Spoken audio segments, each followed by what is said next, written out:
Good afternoon.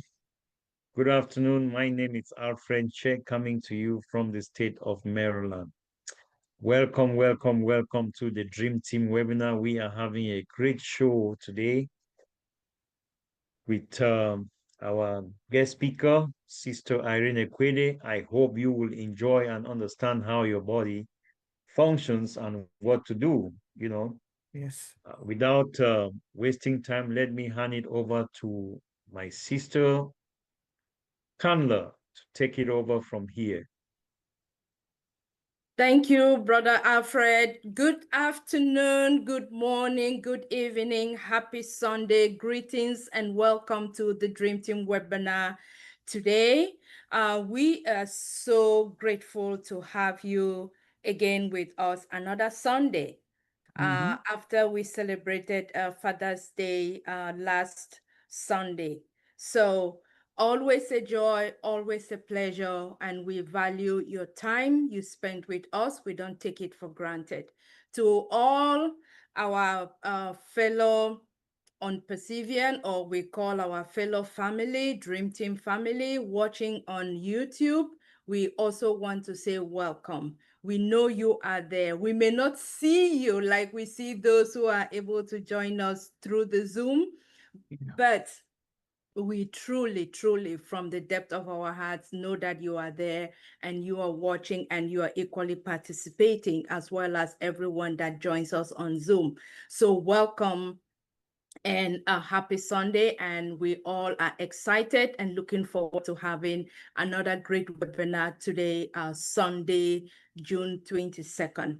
And we are going to be graced by none other than our sister, whom we all know, who is doing a series and know our body and how it works. So she will not need any further introduction, but let us wait until we get to that moment. But before we do that, I just want to take a special moment to express gratitude. Thank you to our Queen and King, Dr. Pat Ajongwen and DrJohn Ajongwen, for the honor of this platform that we use on a daily basis. Yes, I know we can say thank you, but it doesn't feel enough to always express that gratitude to say thank you. So yes, we want to continue to acknowledge that because it means a lot. Without that, we will not be able to do the 500 plus webinar that we've had ever since we found each other, found this family, got to know each other. So thank you every day. And to every leader, everyone that has been in the leadership in each of the different categories, I also want to express gratitude. Thank you for everything you do. We are different and everybody matters.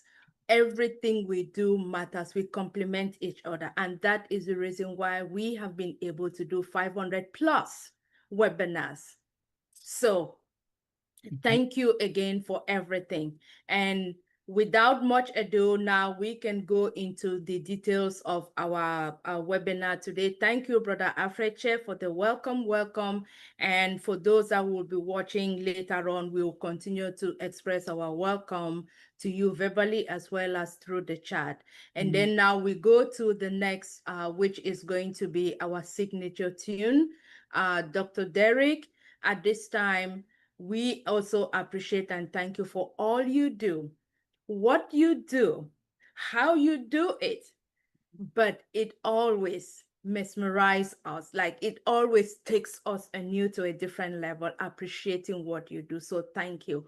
Over to you at this point in time for our signature tune.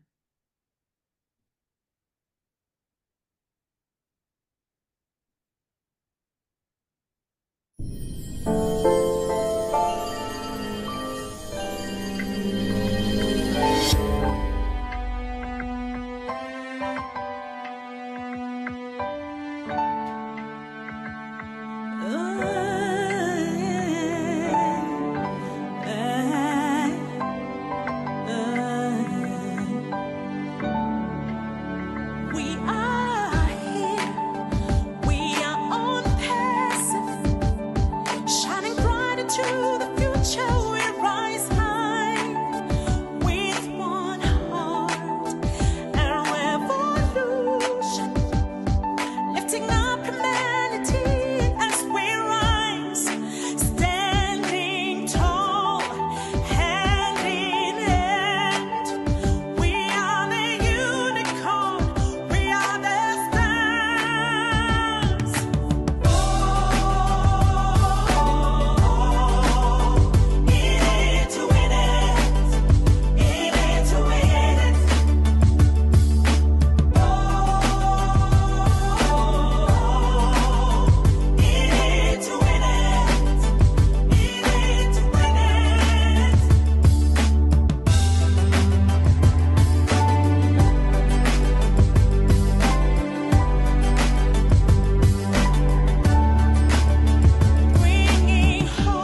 nation, we are rising with one love, with one hope, bringing solution, lifting up humanity. Let's rise high, standing tall, hand in hand. We are the unicorn, we are the stars.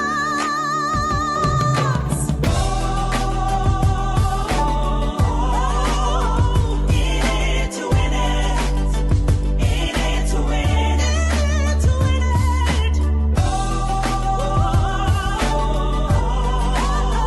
In it to win it, in it to win it. To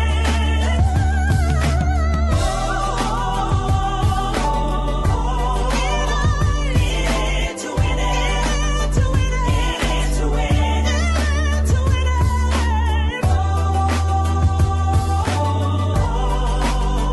In it to win it, to win it, to win it. Standing tall. We are the unicorn, we are the stars. Standing strong and standing. We are the unicorn, we are the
The next stop is on passive.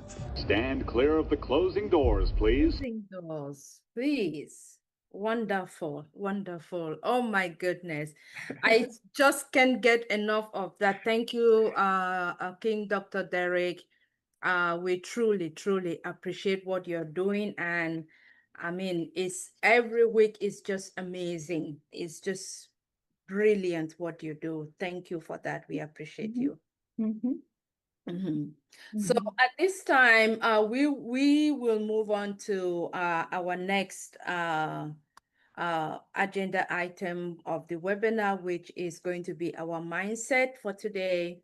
And our mindset is going to be presented to us by none other than Queen Sister Yvonne. I mean, we know that we also have our Queen Lerato who does mindset with us, but today it's going to be Queen Yvonne, but we also want to acknowledge her for when she comes, she also graces us. And of course, Queen Yvonne, we know that you are sharp wit, you go straight to the point, you make it simple, relatable. And so I am excited. I know we all are excited and are waiting forward to hear what you have to leave us with today, to meditate upon and to take with us for the rest of the week. Over to you, Queen Sister. Thank you, Queen Kanda, and greetings, everyone, and especially the Dream Team family, of course, and my fellow coordinators on the platform, and all who support us faithfully each Sunday. We want to thank God, of course, for life and for his new mercies. Okay, my role on the platform is usually as chat monitor and part of the Q&D team, but today I've been asked to give a brief mindset word as well. And I call this discussion the power of serenity in a world that overwhelms. It seems that everywhere you look in the culture today, The word overwhelm has practically become a default emotion, often because we're absorbing everything and trying to do something about everything. It's as if we've forgotten that power and peace of discernment. Many of us are walking around these days with a quiet or sometimes not so quiet feeling of overwhelm. It's not because we're weak or lazy or ungrateful, but because we're human in a time when we're being asked to carry much more than we were ever meant to. We see the news, we carry family responsibilities, we have health challenges, and we're online all the time, absorbing everything from global crises to birthday photos. Back and forth we go. No wonder so many of us are feeling stretched. And I have here a list of 13 things that are concerning us. I will not elaborate on any of them because that would take up the whole time today. And I'm sure everybody wants to get to Queen Irene and the body. So I'm just going to enumerate them. I think I have 13 here. So we are worried about climate change. So we should. Pollution, water scarcity, social and economic problems, economic inequality, discrimination, healthcare access, education, mental health, poverty, conflict and war, human rights, cybersecurity, disinformation, pandemics, advanced AI, and of course, overwork and burnout, right? So that's some of the problems that we see. It's in the moments like these that the serenity prayer comes back into focus. I love that prayer. Some of us, we might even know it by heart, but are we paying attention to what it says? I'll say it here again. God grant me the serenity to accept the things I cannot change, the courage to change the things that I can change, and the wisdom to know the difference. It isn't just a prayer, it's a posture, it's a mindset, it's a lifeline. And I have divided it into 3 sections. Part 1, it is the power of acceptance. So let's start here. Accept the things that I cannot change. Acceptance doesn't mean you approve. It means you release what you can't control. Many of us struggle here though, especially those of us who are helpers, fixers, and anyone who accepts their role as a leader. And that's all of us, of course. We see pain and we want to solve it. We see a wrong and we want to make it right. But not everything is ours to fix. Faith reminds us that we are not God. For instance, we can't change people. There is a higher power, a greater plan, and sometimes our act of faith is to let go and trust. Overwhelm often comes from grasping at things that were never meant to be ours to hold. Part 2 is the courage to change. So let's be honest, there are things we are called to change. Bad behaviors, bad habits.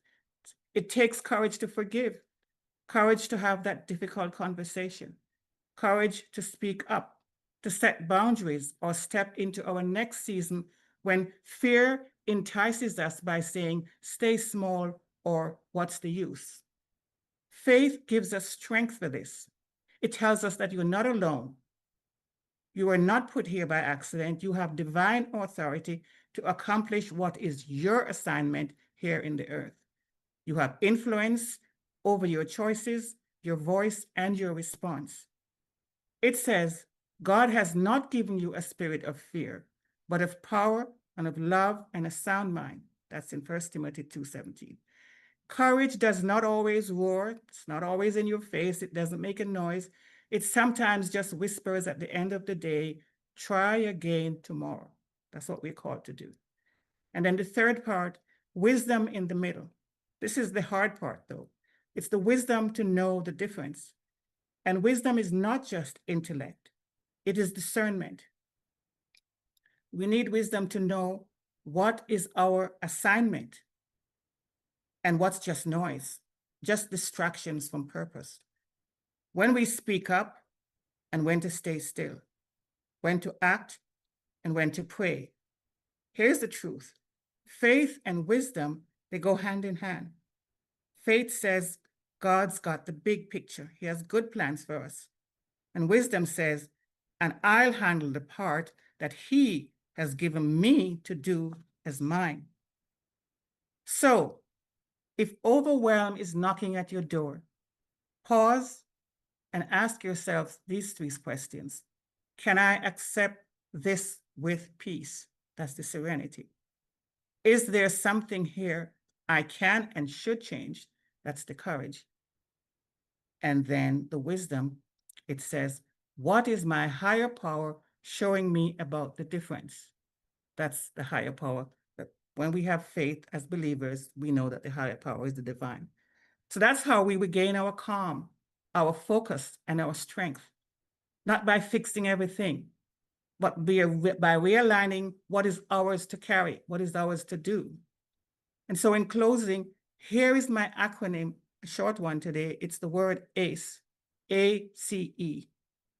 You don't have to be in control of everything. Just be faithful to what's yours. And remember to ACE your mindset. A is accept what you cannot change. Change what you are called to change, and trust the rest of the divine with wisdom and faith. And there you have it. That's very short. I can't help it. I love brevity. Oh my goodness. You did it. You did it again. Thank you, sisters. I really appreciate you. You did it again. Oh my goodness. Thank you. Awesome. That was awesome. Let me borrow Dr. Derek's words. He said, awesome. Thank you. I may not have the voice, but that truly. I appreciate the intent. Thank you so much. I appreciate Yes, that. yes, thank you. And I do not need to try to say anything on top of that. It's Queen Irene is laughing. clear as it is, straightforward as it is, Yeah. understandable. But if anyone has any follow-up question or anything to say later, feel free to write it in the chat and we will follow up later. But at this time, let us just take a minute and allow that to, Sink sink in. Just take it in for a moment. Thank you. And you know what has to happen, sister, right? So you know what's going to happen. Exactly. And so thank you so much. We truly love you. We appreciate you. And Love you. thank you so much, sis. Thank Love you. you. Bye-bye, everyone. All right. Bye-bye for now. Yeah. So at this time, we will move on to the next webinar item, which is going to call on our guest speaker for today to gracefully lead us into the topic for today, which is, oh my goodness, what series again? Part 3. That is how far we have come along. I was 3. surprised myself. Yes. So the topic for today is Know Your Body and Cancer. And we are actually on series part 3. Please, please, please, if you have missed the other 2 series, I beg you, find time, go back and watch each of them if you need to catch up, because these are things that are happening to each one of us, or even not to you directly, but we have family members, we have friends, we know people within the community that this information may be very useful, very helpful. And so when we are exposed to educational information like this, it is really valuable to us and to everyone around us. So without much further ado, our esteemed leader, please, Sister Irene, Queen Irene, over to you to the series part 3, Know Your Body and Cancer. Thank you again once more for the impact this is creating and giving to us. Thank you, Queen Kanla. Hello, everybody. Greetings from the state of Maryland in the United States of America. It is 1:25 p.m. Right now, so it's good afternoon for me, and it will be good afternoon somewhere else, either evening, night, or morning to everyone that is joining us here this afternoon. I'm going to be referring to afternoon because it's afternoon for me. And just like our sister said, I don't even know that we are doing part 3 today in the series. Okay. I just want to remind us that the topic says, know your body and cancer. So that specifically means that you have to know who you are. Know your body, know what is going on in your body, know your habits. Whether you are in good health, excellent health, you need to know how your body is in that excellent health. Or whether you are a patient, whether you have some chronic illness, like a lot of people have like hypertension, diabetes, whatever it is, you have to know how your body is. You know, your daily routines. When you wake up, how do you feel? When I eat, how do I feel? During the days or in the evenings or when I go to bed, you just need to know how your body is on a daily basis. Basically, you need to know your baseline so that when anything is going wrong, you can quickly tell that, oh, this is not me. Like I said it when we started, cancer does not show up acutely. It usually would take time. Cancer cells are just your body cells. And when they start growing and developing in the wrong direction, it takes a while for them to actually get to a point where you will call it disease and start getting symptoms.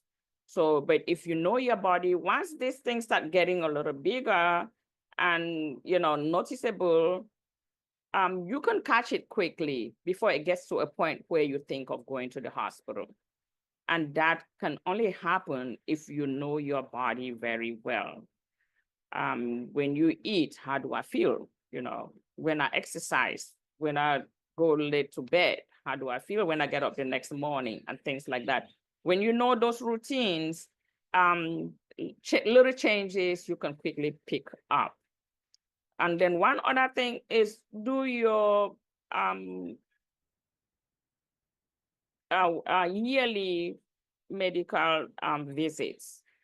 I am saying it. It's easy for me to say it because I'm a healthcare personnel, but I don't know if I really do it. It's a little challenging. So I'm always a little late to do my yearly physical. By the time I take note, I have like lost a year because 2 years ago, I went in February. And then the next year, it takes me a little while. Then I go like maybe in April and May.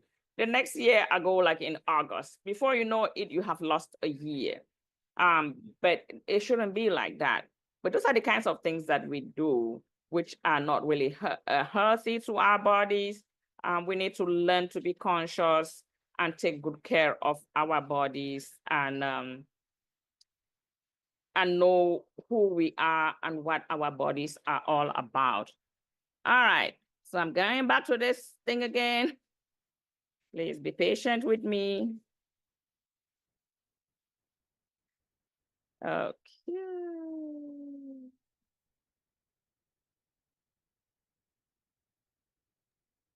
Know what I did.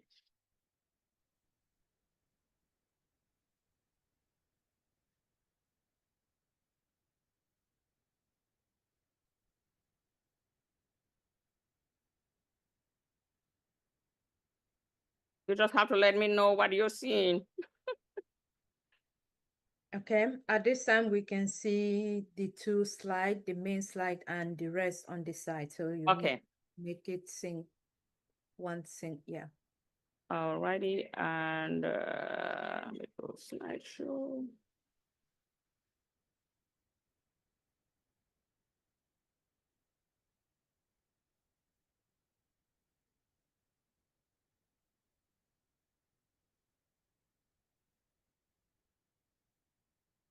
can never find where I need to do my slideshow. All right, the bottom. I think the icon down there, if you move from what I remember, Dr. Derek, just move on to go through, it will indicate, just read what it says to switch it to a single slide.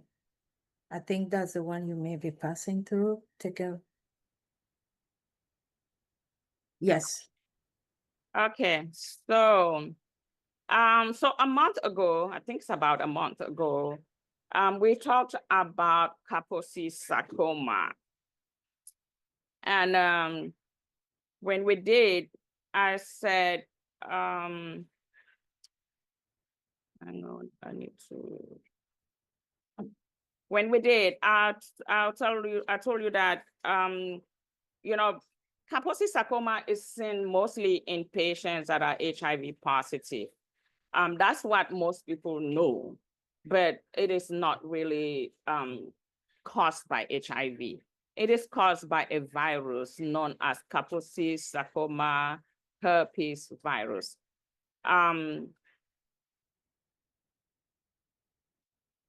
So Kaposi sarcoma is caused by KSHV, which is a virus, but Kaposi sarcoma it's in a family. It has its cousins and aunties and all whatnot. So today we're gonna talk about Kaposi sarcoma's cousins. I decided to do this because it's dear to my heart.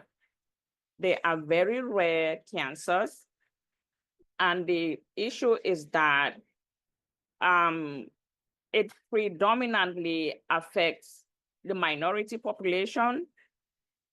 And unfortunately, this minority population are the ones that do not really have the privilege of good health care. And so these things do happen, and our people will die, and we usually don't even know what happened. We don't know why we lost a person. And generally, we'll just think that, oh, he had HIV, so he died from HIV. Maybe not really. They probably died from one of these diseases that I'm going to talk about. And we don't know, we don't diagnose. You know, after I learned about these conditions, I'm looking back at some of the people that I know back home in my hometown that had HIV and died in a horrible way, because these conditions that I'm going to talk about today are very rare and they are very aggressive, and they can kill you in just a snap of a finger if it's not diagnosed and proper treatment given. So our people will die, and all we will know is that, oh, they had HIV, and they'll think that they died from HIV, but they died from other diseases that are caused by a virus due to the fact that their immunity is compromised by HIV. So so last time when we talk about Kaposi sarcoma, I said it's caused by KSHV virus. I'm gonna just use KSHV because that word is kind of a mouthful. KSHV stands for Kaposi sarcoma associated herpes virus disease. And so we're gonna talk about the cancers, the two other cancers that are associated with this virus. And next time I have to remind everyone. So we call it Kaposi sarcoma herpes, associated herpes virus. Generally in hospitals and internationally, this is known as HHV8. So when you go to the lab in your hospital, they will be checking for HHV8, which is human herpes virus 8, because there are many different types of herpes viruses, and this one is the number 8 one. Sorry, I use KSHV because we specifically use that in research, which is what I'm working on. And that's why this topic is dear to my heart, because when I learned about it, I'm like, wow, I need to know more because I know my people are more affected. So on the outside, so outside of research, you will hear HHV8 and not KSHV. All right, just wanted to make that clarification. So HHV8 or KSHV causes 3 main cancers: Kaposi sarcoma, which we already talked about, and then multicentric Castleman's disease, which I'm sure some people probably will be hearing this for the first time, and also primary effusion lymphoma, which I'm sure most of us will be hearing it for the first time too. You probably have heard of lymphoma, but not knowing that there are many different kinds of lymphomas. And this one is specifically caused by HHV8 or KSHV. And believe it or not, patients with MCD or KSHV MCD may present with all 3 concurrent KSHV associated disease. So you will see a patient that basically has Kaposi sarcoma, and they have primary effusion lymphoma, and they have multicentric Castleman's disease. Horrible. Something that can kill you like in a split of an eye if it is not diagnosed and treated. And once they get the diagnosis, there are treatments that are not quite approved yet, but they work. So what is KSHV MCD or multicentric Castleman's disease? So Kaposi sarcoma herpes virus associated multicentric Castleman's disease is a disease that relapses and remits. So you can have this, it will come and go without actually having treatment until it gets to a point where it will come and stay.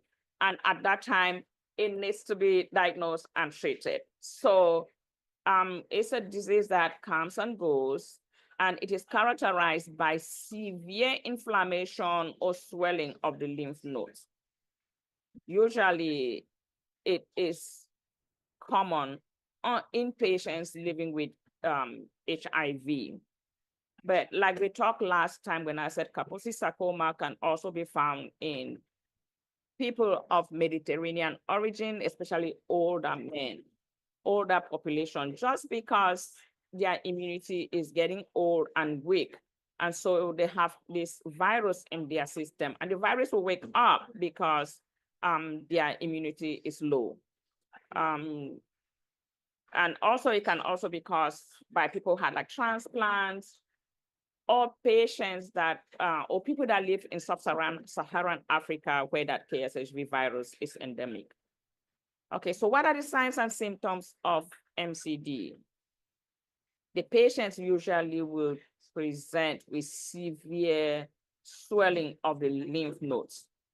Swelling of the lymph nodes, usually around the neck, the cervical lymph nodes, or the axillary or the armpits. Rarely will there be swelling of the lymph nodes in the groins, but we have had lymph nodes in the groins that have tested positive for MCD, and also lymph nodes in the abdominal cavity that have tested positive for MCD. And usually these are like patients that are really like overwhelmed by the disease that you will have these other lymph nodes. But if they are having it in the moderate or minor degree, they are usually in the neck and the axilla. The patients will complain of fevers, high fevers, especially in the evenings. There will be chills and shivering, drenching night sweats, okay? It's not just night sweats, it's drenching that they'll have to get up and change their PJs, or sometimes even their sheets and their blankets. They will be like soaked and wet at nighttime. Fatigue, they're tired, they can barely walk or do anything, they just get tired. And you have that general sense of unwellness. I mean, nothing is appetizing or attractive to you. You really feel unwell. And sometimes you actually just want to stay in bed. And so abnormalities in the lab. So if you start having this and you might go to your doctor and they do your lab work, the things that will be very abnormal, that you start thinking, this is something weird, or what the doctors will look before they start searching for MCD would be that all your blood counts are low. So your hemoglobin, your white cell counts, your platelets, all of that, they will be like low. Your albumin will be low. So albumin should be 3 grams and above in your system, but you will really have people that are in the single digit, in the like ones or point, like 0 point something. Your albumin can be really low. Your sodium would be low. And there is a chemical in your body, they call it C-reactive protein, and usually it is very elevated. So that CRP is supposed to be 5 and below, but you have it in the hundreds or thousands. This is like some thousands, somebody is like dying.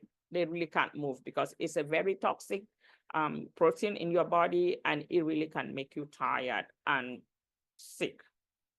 And usually this diagnosis is often mistaken for, sorry for the typo, for an infection because of all the fever, the shivering, the fatigue, the counts. They'll think that you have an infection, but it's actually something else.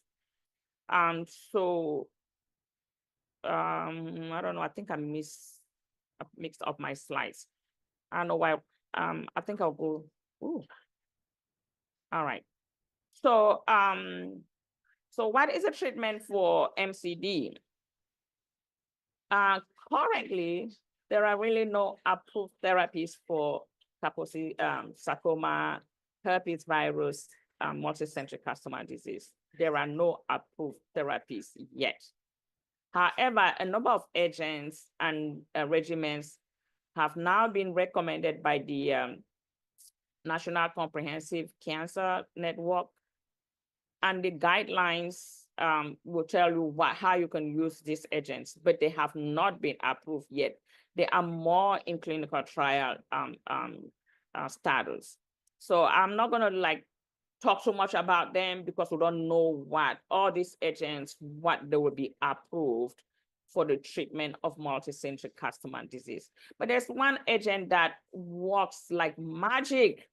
If the patient, they diagnose that they have multicentric carcinoma disease and you give them rituximab, I am telling you, it works like magic. Even though it has its own side effects, but it will treat that MCD like, I don't know. And this drug, they will give it, is an IV infusion, and they'll give 4 doses, weekly doses, so once a week for 4 weeks. And I'm telling you, once they give the first dose, even if it's a patient that they found them unconscious, they will wake up within 24 hours. So I decided to mention that one because I know it works like magic. And then there are many other agents that, like I said, are still in clinical trials, and I don't want to also bother too much about those. All right, I'm gonna stop there for MCD. And then the other cousin is called PEL. We're gonna use PEL for now, but it is called primary effusion lymphoma.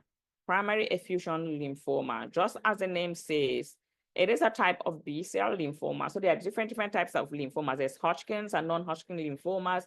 And even with the non-Hodgkin lymphomas, you have like diffuse B-cell lymphomas, you have T-cell lymphomas, and many others. This one is one of the types of the B-cell lymphomas, but it is characterized by the presence of malignant fluids. So from the name, it says primary effusion lymphoma. So it is characterized by malignant fluids or effusions in the body cavities. So it will either be like in the pleural space. So the pleural space is a space that surrounds your lungs. Peritoneal space is in your abdominal cavity. And then pericardial space is the space that surrounds your heart. Can you imagine that space filled with fluid? And not only just fluid, but fluid that has malignant cells. So that is the difference with this type of lymphoma. It primarily starts with fluid in these cavities. And PEL is only caused by that KSHV virus, not like the other ones that would be due to some kind of abnormality in some white cell, type of white cell. No, this is caused by KSHV virus. So it is strongly associated with the KSHV virus or the HHV8. I'm sorry, I should have put that in there because that's what you will generally see when you go to hospitals outside of research. So it is strongly associated with HHV8 or KSHV virus, and most often it occurs in individuals with weakened immune system, particularly those with HIV/AIDS. Trust me, PEL is predominantly common in patients that have HIV. But it can also be in people that have other disease conditions that compromise their immunity, but generally it is in patients that have HIV/AIDS. This form of lymphoma is very aggressive. It can make you really, really, really sick, and it can progress rapidly to death if it's not diagnosed and treatment started right away. In very rare occasions, this tumor, this type of lymphoma, because I said it causes fluid in body cavities, in rare conditions, it will also form tumors in soft tissues. So you will see like maybe in the abdominal cavity, you will have a lymph node or a tumor, a nodule or something that when they biopsy it, it will be positive for PEL cells and not really just in the effusions or fluids in the body cavity. So when it forms tumors in soft tissue, it is called extracavitary PEL, extracavitary primary effusion lymphoma. So what are the signs and symptoms of PEL? So the signs and symptoms generally depend on the location of the disease. So if the fluid is surrounding the pleural space or the space that surrounds the lungs, then the patient will be complaining of shortness of breath. If the fluid is in the abdomen, then they'll have abdominal swelling or what you call ascites. If the fluid is surrounding the heart, so now it compresses the heart, and so the heart it's not easy, it cannot pump freely because it's being squeezed by this fluid that is around the space that surrounds the heart. And so patients will complain of dizziness or low blood pressure because the heart is not able to function like it's supposed to. But other general symptoms are like the symptoms of MCD, fever, weight loss. With PEL, you have like a quick weight loss. Somebody will be 180 pounds today, and once they start having symptoms of PEL, they can just lose 50 pounds within a week.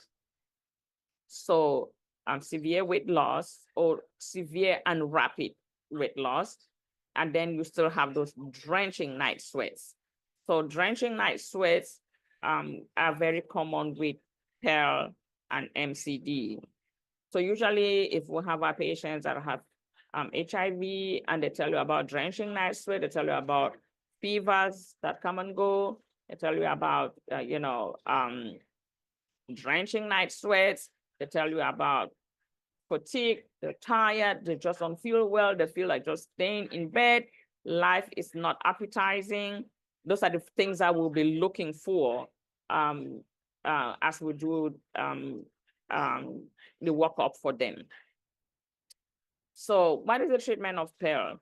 The National Comprehensive Cancer Network has recommended treatments for Pearl, and more especially, like I said, Pearl will be more in patients with HIV. Most of the patients that have Pearl, I don't think I've really seen somebody that is HIV negative that has Pearl, but a lot of them, or all of them that I have seen, have some form of HIV disease, either controlled or uncontrolled, or those that have really have full-blown HIV that we call them AIDS. And so your first bet or treatment is your antiretroviral therapies, taking your HIV medicines, because you have to control that to be able to leave your body room to build up its immunity. Because once the HIV virus is bringing down the immunity, these things will flare up. They will be very aggressive because your body has nothing to fight this virus in your body. So it is your HIV treatment in combination with I call it high dose chemotherapy. So you have something like DAEPOC. It is a strong, like one of the strongest combinations of chemotherapies that will give you to treat Pearl, and you will have infusion running continuously. This chemotherapy will run continuously for 5 days each cycle, and it is not fun. And then there's another one they call CHOP. That one they can give it to you on same day, but the one that really works is the DAEPOC, and it works well, but it's 5 days. And I tell you, you will be tired, like just barely making it, as you know how our cancer patients complain about chemotherapy. You lose all your hair, even your eyebrows and eyelashes. But they do come back once the treatment is finished. So how do you diagnose Kaposi sarcoma, MCD, and Pearl? I know last time we talked about Kaposi sarcoma, but their diagnosis, the process is about the same. From what the signs and symptoms that the patients will present. For Kaposi sarcoma, usually it is very clear. You see the lesions or the rash on the body of the patient. For MCD and Pearl, you will get those symptoms of drenching night sweats, fevers, chills, that wane and waxes. Well, that waning and waxes is more for MCD. Pearl really doesn't have the waxing and waning. Once Pearl comes, it knocks you down. And within the next couple of days, you are probably like bedridden. You can't do anything, you can't walk. They usually will bring some of the patients to us who are either in a coma or can barely talk to you. Then you have the history of HIV. They'll tell you that they have HIV and whether they have been taking their medicines or not. So sometimes we'll have to do tests to see if they are not resistant to their HIV medications. So these patients, I mean, it's not an easy thing to have HIV and take treatment, because you have to take these medicines every day. And usually some of these people, some of us, I'm not gonna count myself out, really are not consistent taking that pill every day. So when you miss it every now and then, miss it, it gets to a point where the virus now has learned, and they will build some walls again around themselves, and that medicine will not get to them anymore. So now they've developed resistance, and you have to change the medication. Another way of diagnosing it is doing radiology tests. So CT scans and PET scans. So CT scans will show you the effusions or the fluids either in the lungs or the abdominal cavity or around the heart. PET scan will lit up and show you where malignant cells are. Okay, once you see that, you now start thinking, oh, something is not right here. But the definite diagnosis for all three cousins is pathology. So for Kaposi sarcoma, you do a biopsy to see those cells, spindle cells under the microscope. Same thing for MCD and for PEL. MCD and PEL, definitely you have to do those pathologies to differentiate because they pretty much have about the same signs and symptoms. And you have to now do pathology to look at the cells to tell if these are MCD cells or they are PEL cells. Radiology tests also can give you that differential diagnosis because multicentric Castleman disease only affects the lymph nodes. So you will see swollen lymph nodes. Like I said, they'll mostly be in the cervical area and the axilla. Sometimes they'll be in the groins and in the peritoneal cavity. And PEL will be fluid. So at least, so those two diagnostic tests, scans and pathology is what will give you the differential diagnosis and like definitely tell you what the patient has. And so that's pretty much it. I don't want to go into too much details. That would not probably get some of us confused. And so at this time, I will open up for questions if anybody has any questions.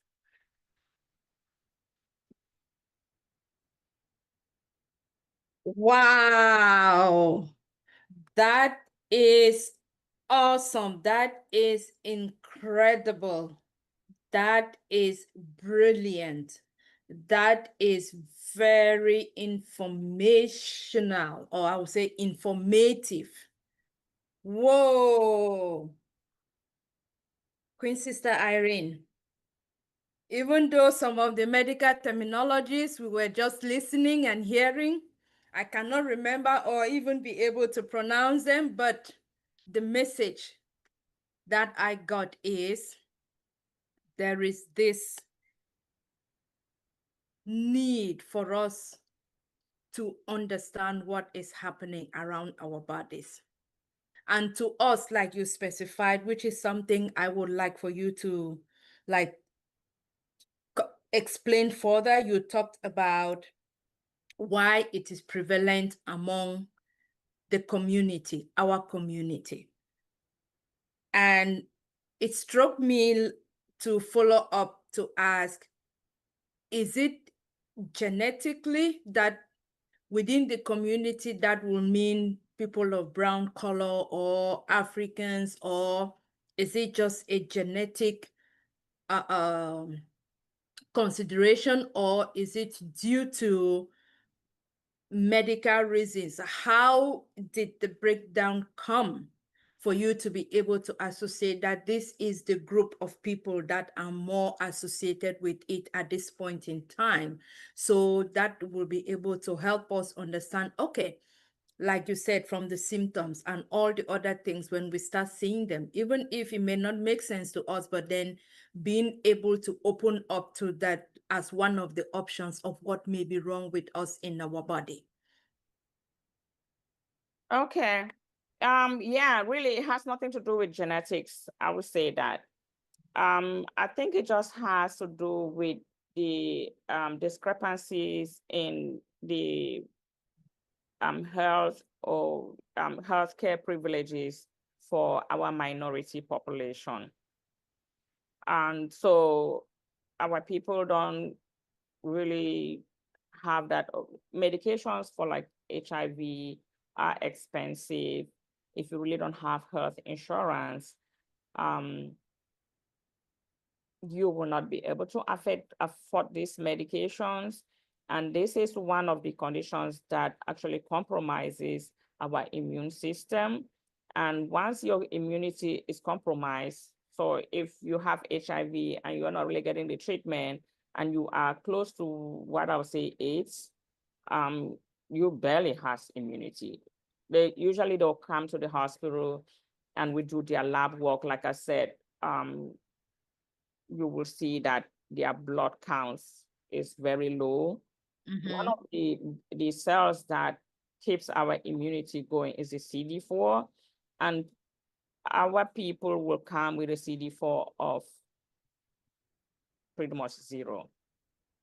That means you really do not have any immunity.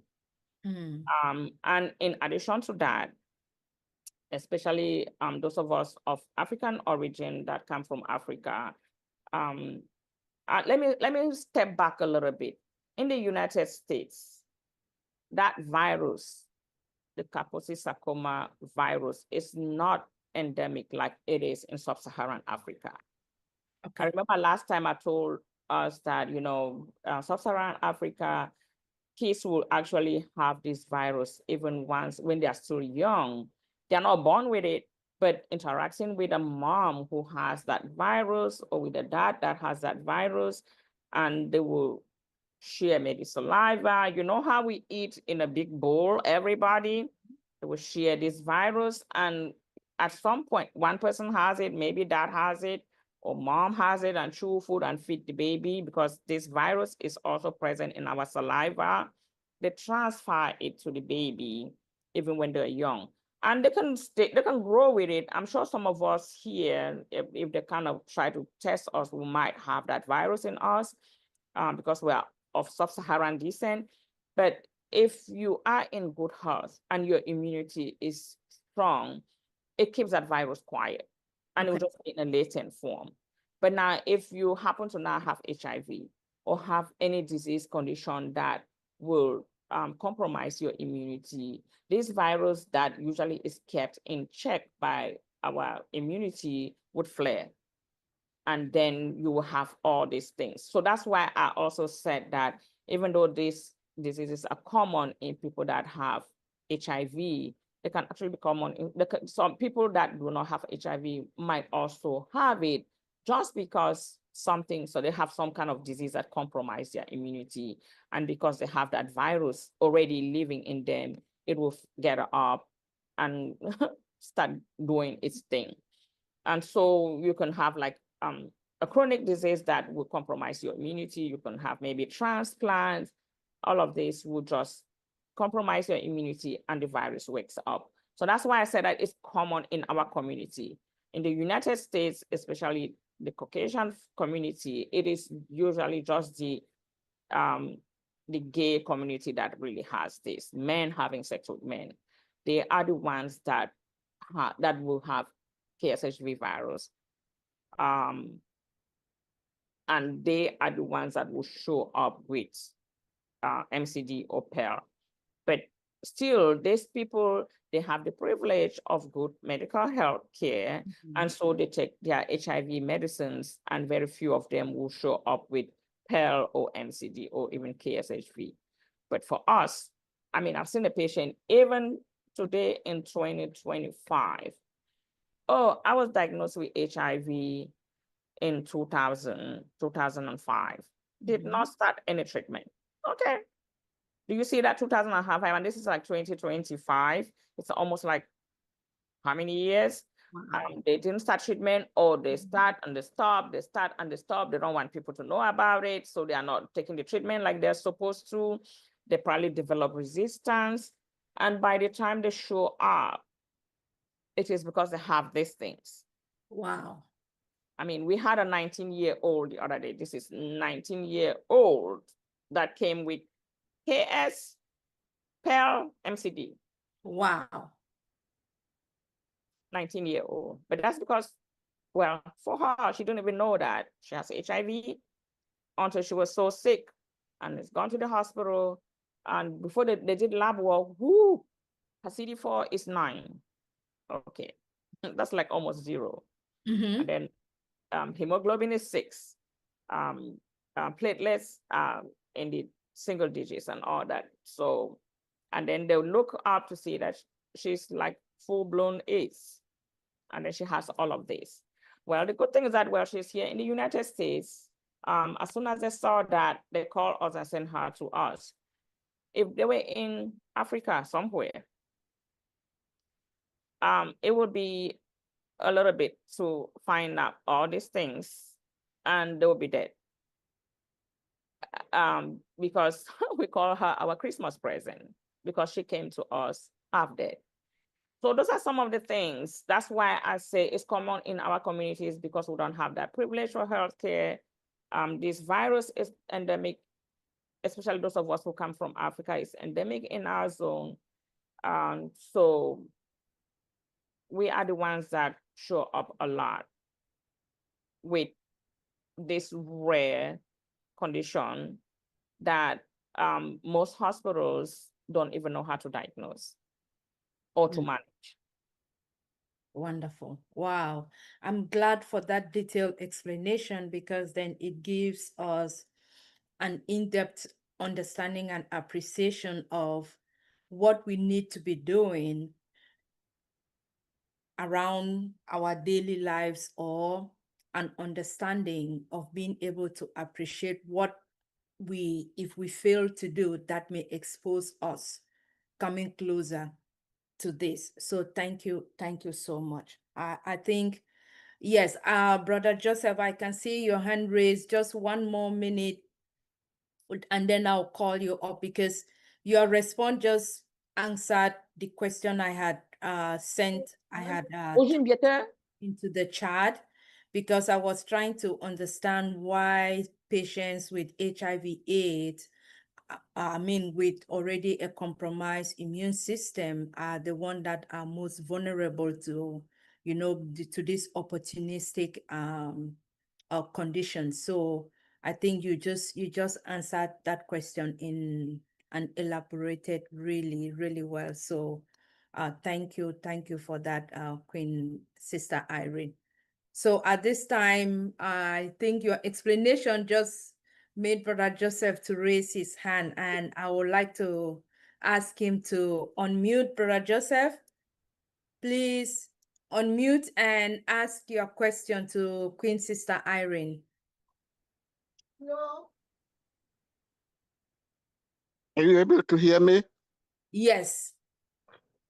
Dr. Irene, I'm not actually asking a question. I just come in to thank you for this very informative teaching that you are giving us. Because a lot of people do not know that cancer has anything to do with a virus. And that is why I come up, because we should be aware of what is happening around us. We should be aware of what is happening to our bodies. And we should actually learn to know that any disease that we have in our bodies is a consequence of one thing that we have done to ourselves. And I'm talking this, I'm sure everybody here should be big enough to understand. There is a lot that has gone from the West to the third world countries. And they get it, and they don't understand what they are going through. Washing of hands that we learned before many people don't even think of that. If we go into the Bible, it tells us a lot that we can get away from what you are teaching us today. The first thing, as I said, let us know, as you have taught us, that viruses are also very, very present in us from the time we are born. Some of us get it that time. From the time our parents chew the corn and put in our mouths, some people get it that time. Some from the time that, you see, the Bible says we shouldn't eat blood. It also tells us that we should be careful with body fluids. If you touch any person who is dead, or if you touch any fluid, wash your hands. let us carry these things back into those communities where these things need to be known. This HIV that you are talking about and all of these viruses that you are talking about, these are things that we can keep away from us if we are actually aware of what is happening around us. And I will actually think that if it is possible, the young ones that we have, the brothers and sisters that we have back in Africa or somewhere, we should let them know there is too much of oral sex, a lot of lesbians, a lot of gays, and all of these things that you are talking to us today is what is contributing to what we are suffering in our bodies. A lot of people are eating roasted meat, what do you call barbecued meat, and it has a lot of blood in it. They don't barbecue it well. When we go out to do those things, when we go to eat, when we have any around us, we should know that there are viruses around. They may not act immediately as you take it in. It can live in you for some time. And those of us who are not feeling it today, we should know that it is because of the good food that we are eating, and we should look for more of that vegetables and eat in order to maintain our immune system. Please, I'm very happy with this topic, and I thank you for it. Please continue with it, and let us use this opportunity to touch those that are dear to us, those that we know. And if you have somebody that is already having this situation, we have Dr. Ekwede here who can help us, and we can get in touch with her. Thank you so much for the topic. Thank you so much. Thank you, King Joseph. Yeah, you are right. You are really right. Yeah, some of us get these things because of the lifestyle that we have gotten ourselves into. I have seen a couple of our African-born young adults come to the hospital with us because they try to experiment on these things. Young boys that went to gay clubs, got drunk, experimented on having sex with men, and then a couple of months or years after they found out that they have HIV, and they're like, oh, it was just a one-night stand. Oh, my friend just wanted us to try it. It just takes one night. It takes one time deposit of those things, boom, in you, and you are gone. My kids will be laughing at me. When they're going out, I'll be telling them, do not do anything that will haunt you for the rest of your life. I've said it so much that by the time I say do not do, they will finish it for me. Anything that will haunt me for the rest of my life. Because you go out, you have unprotected sex, you get pregnant, it haunts you for the rest of your life. You have unprotected sex, you get HIV, it will haunt you for the rest of your life.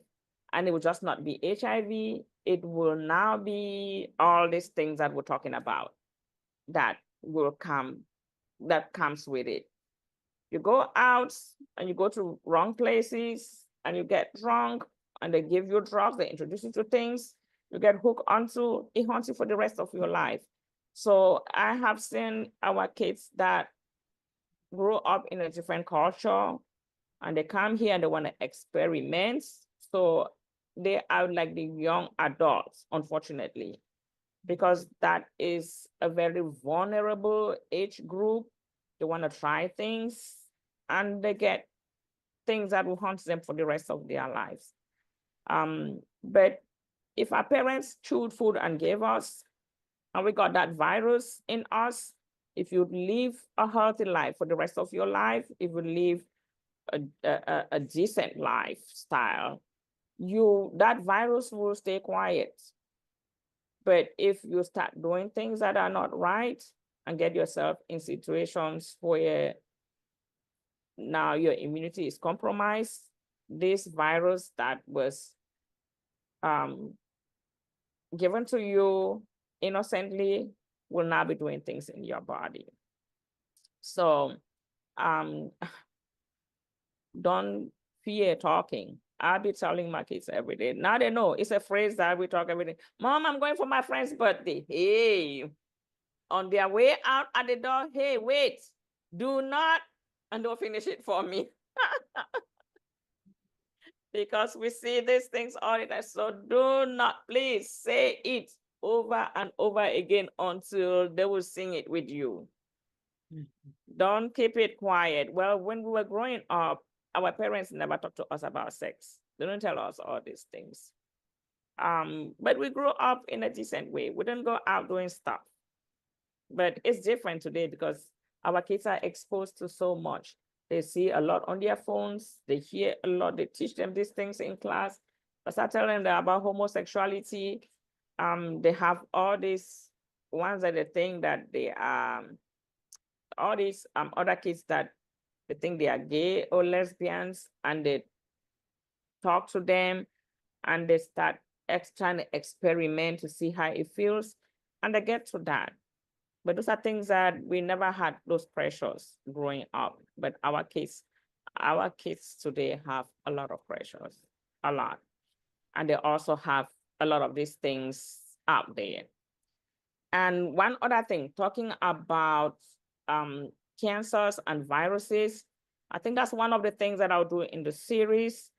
So we all know that cancers are caused by something that we don't know. Yeah, there are a lot of virus-associated cancers that we're going to talk about.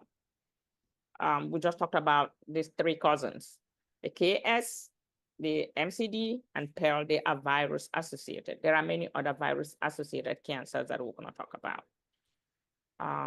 That sometimes they can be treated. Some of them are easy to treat.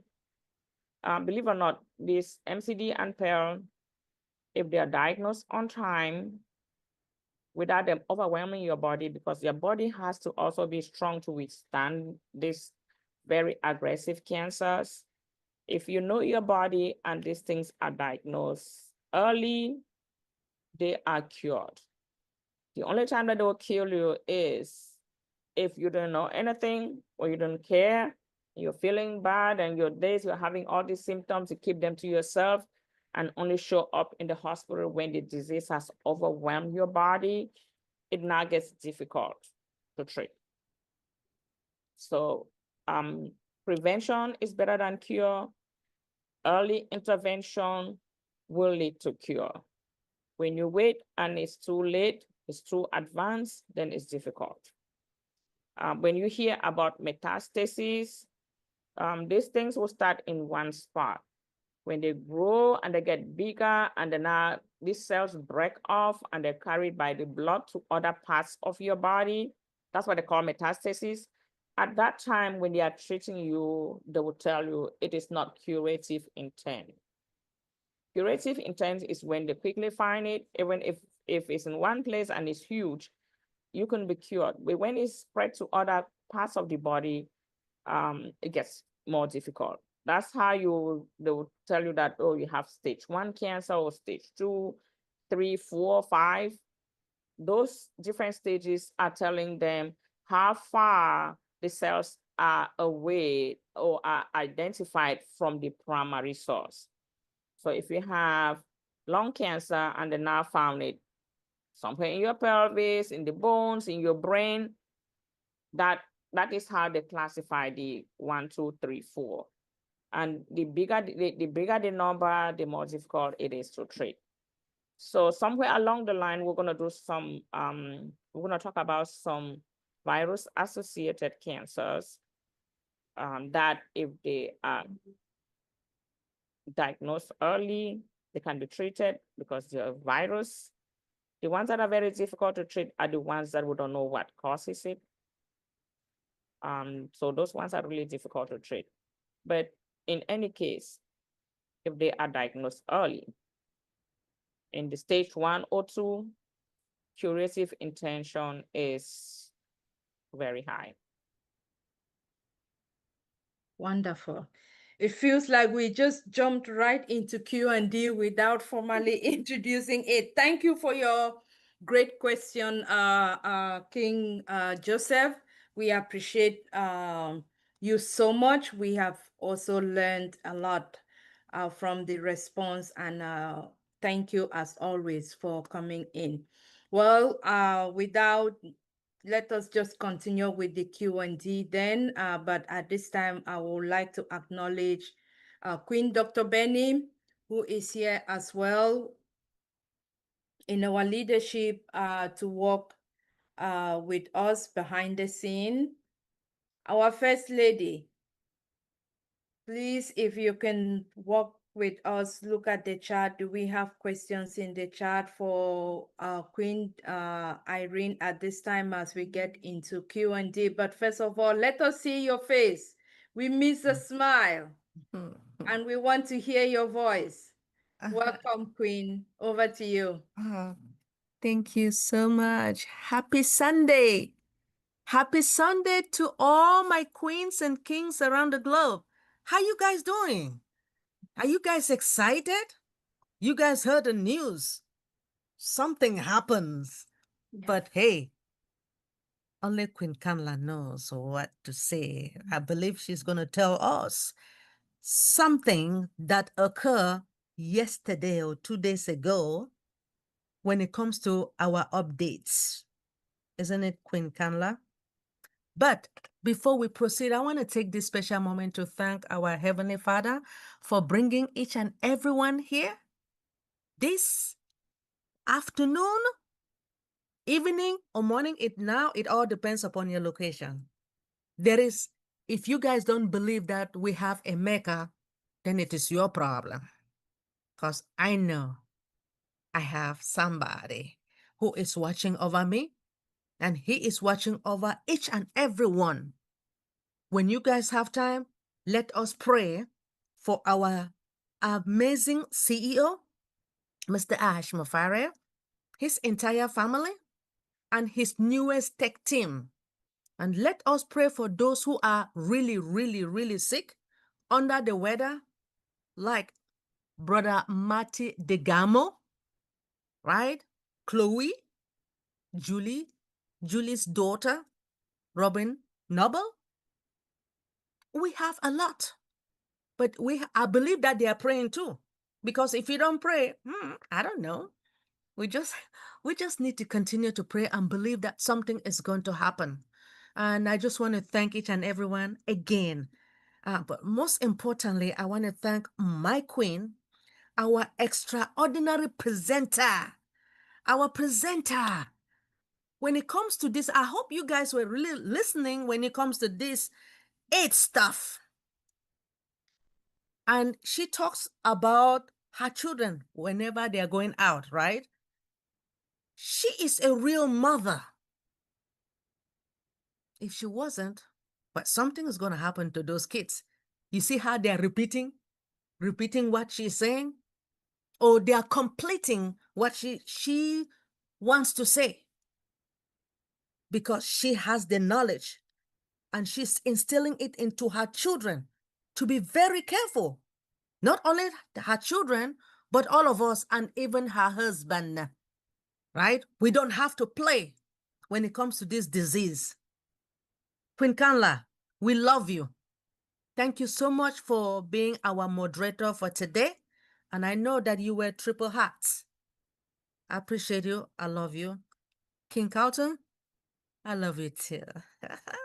Thank you. Thank you so much for giving me the opportunity. Queen Kanla. Now, I believe that with the Q&D, the only question that we had was you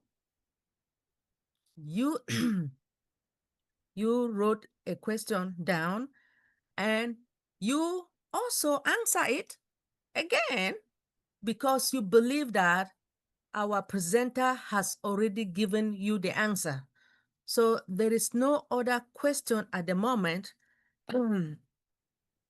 right now, but we just want to thank our brother who came and appreciated Queen Irene for her presentation. Does anyone, are you guys interested? Do you guys have any comment when it comes to this amazing topic? If you do, could you please raise your hands electronically or write your question on the chat? I will quickly read it to our presenter. Thank you all.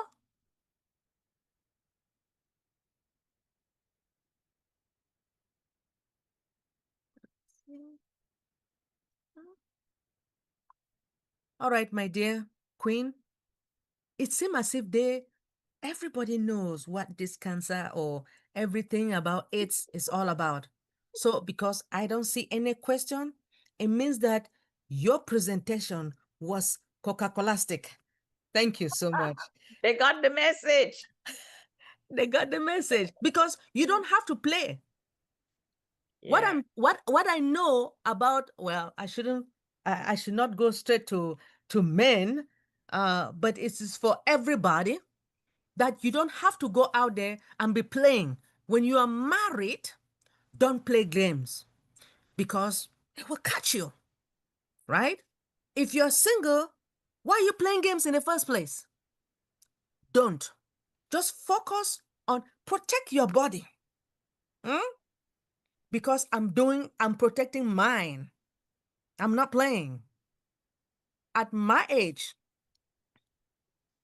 I'm trying not to play.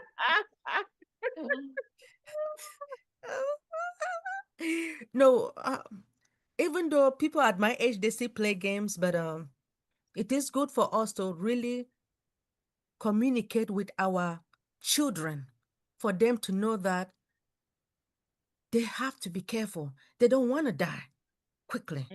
I'm not ready to die. Oh. Hey, King Carlton, are you? No. Oh, Brother Joseph is back. Hey, now it's good for me to talk, right? Brother Joseph, come along, brother. Ask your question. Dr. Ekwede, I will please request this from you.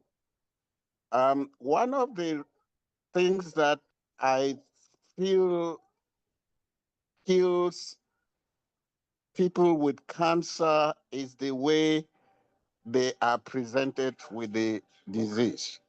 Is there a way that, because it's like you visit, I'm sorry, I have to bring this in. You visit somebody who comes up and tells you you are dying today.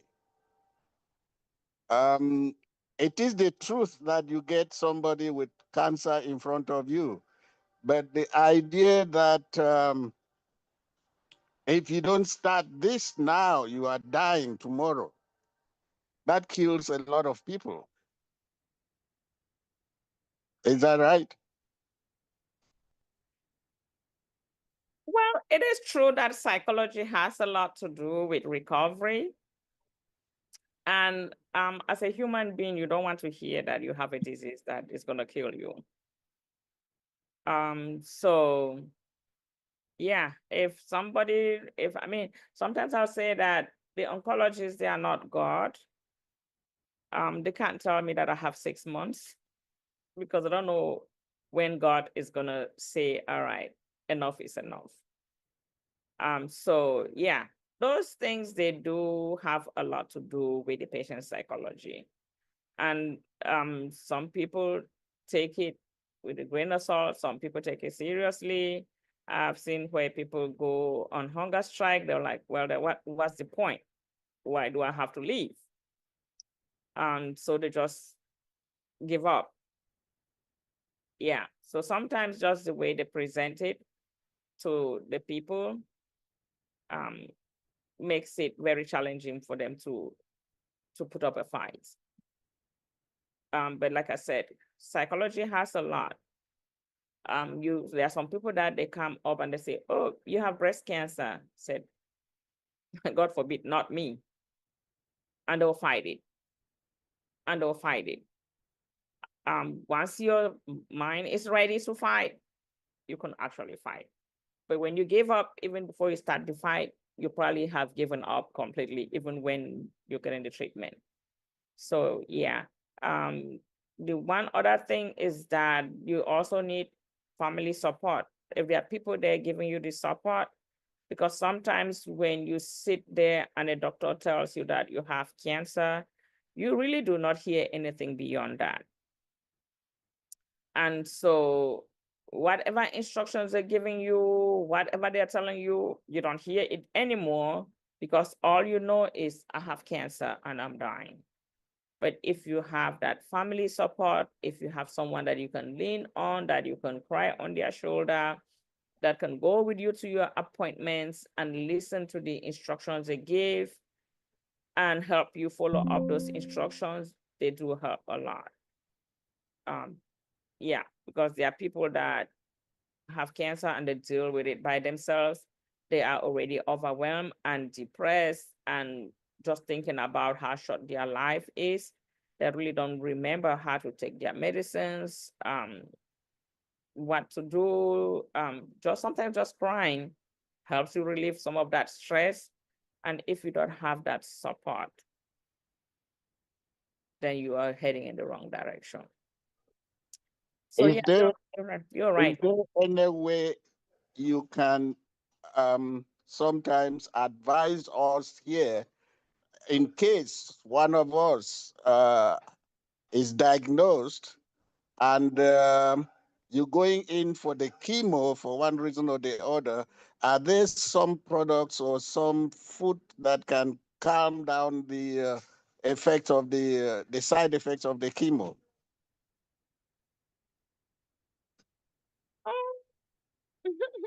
Really not. Look for that later on for a presentation, not today. All right, I'll look for that. But some of the things that you get yourself prepared with is when a doctor tells you that you have cancer, you're gonna do chemo.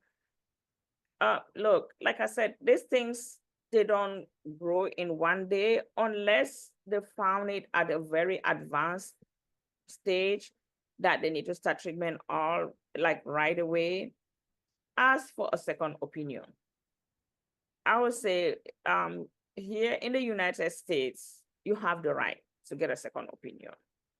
Tell your doctor, I need a second opinion, and they are supposed to send you to someone else. Or you can look up someone. You can look up, I mean, it's called Google. Google that disease and find out other oncologists that you can talk to. Ask your doctor, can I see another doctor that treats this breast cancer? And talk to someone else too before you actually get into the treatment. I have also seen situations where people are wrongly diagnosed. So doing a second opinion is helpful. So like where I work, when the patients come to us and they say, oh, I've been diagnosed with MCD, we just don't take that and start treating the patient. We call the doctor that diagnosed them, request the tissue from the doctors, get our own pathologist look at that tissue and confirm that diagnosis. And we've seen situations where they will say you have PEL, but you actually have diffuse large B-cell lymphoma. Or they tell you that you have diffuse large B-cell lymphoma, and then you come and the doctors, the pathologists look again and they see that, oh, you don't have that, you have plasmablastic lymphoma, or you have T-cell lymphoma. So sometimes, unless you are really desperate, always ask for a second opinion. That also gives you time to prepare yourself to say, okay, I'm ready to fight. Don't just get frightened first day and say, okay, what do we do now, doc? Oh, you're gonna get chemotherapy, and you get into it. Give yourself some time and take a deep breath, get a second opinion. Ask for a social worker. There are cancer associations there's the Lymphoma Association, there's Customers Disease Association, they have people that can also help you, counsel you, prepare your mind for the treatments. But like I said, depending on the stage of your disease and the type of the cancer, you might just go into the treatment, but it's always good to ask for a second opinion and get yourself ready. But I'll work on that question that you asked. Yeah, and I also give advice to people who have the idea that when they want to go, when they ask their primary doctor or primary care doctor that they need a second opinion, they are going to go to people who are in the same network with the first doctor who gave. Maybe there will be no difference. There are a lot of people who have those type of thinking, and they finally do not gain anything at all. So when you ask for a second opinion, don't be in the same hospital. Go to another hospital. Go to another group. So if you were diagnosed with MESPA, they will accept your insurance or whatever. Well, yeah, that is one of the problems. But so you have all these hospitals, like you have MedStar, you have Luminis, you have, I think those people do accept about the same insurance. The only insurance that I know that you can go outside of it is Kaiser. Okay. Kaiser is Kaiser. It was meant to, I don't know, help poor people. And so these poor people really don't have a lot of options. But if you have money, you can always get a second opinion outside of that group. So you pay out of pocket, not really using your insurance. And some of those you can actually just go. So some of those you go to the doctor's office, they'll say, oh, to see a new patient, it's $150 out of pocket or whatever. You can, if you have money, you can do that. But Blue Cross, Blue Shield, and all the other insurances, you can always go to another hospital other than where you have been diagnosed and get a second opinion. Back home, we don't have that opportunity. Yeah. Oh, yeah. That's for sure. That's for sure. And the doctor will even be pissed when you start telling them that you want to get a second opinion because they'll feel like you're challenging their ego. Which unfortunately is true. But then the unfortunate thing also is we do not have variety. We have very few oncologists back home, and so you are doomed. So if we have a patient in Africa, is there any network that you people have that can help those patients? If somebody wants you to work with a patient in Africa with the doctor there, is that acceptable? Is there any network, any group of doctors there that you people are working with that people can refer them to them, knowing that they are going to a place that they can easily be taken care of? No, they are not. There are few or really none.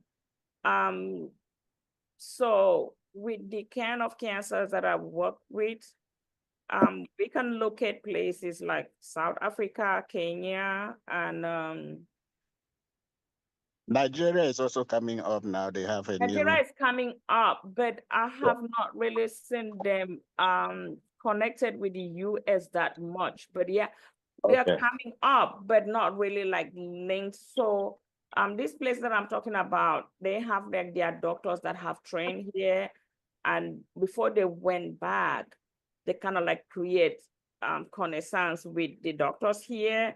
So they call and ask for